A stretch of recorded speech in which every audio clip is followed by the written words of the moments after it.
Hi everyone, welcome back. So in this video, I'm gonna share with you how to add the market sessions on TradingView chart. So just follow me and follow the steps. It's so easy and simple. So first of all, open your TradingView chart, then go to indicators here at the top. Click on it, and here at the search bar, type market sessions and choose this one, market sessions by Leviathan. Okay, make sure you choose this one.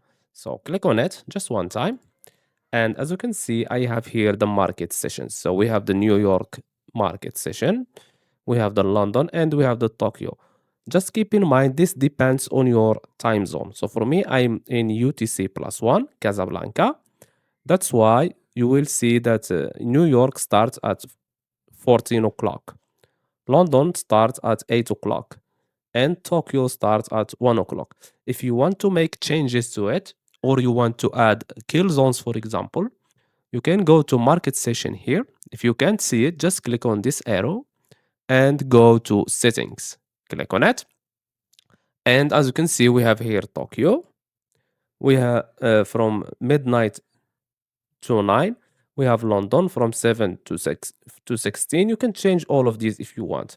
So let's say I want to make London from 10 to 16. Okay, as you can see, it's changed it automatically. In that set. So after that, just click on OK. So I hope you found this video helpful. Don't forget to give us a like and subscribe. Thanks for watching and see you in the next one.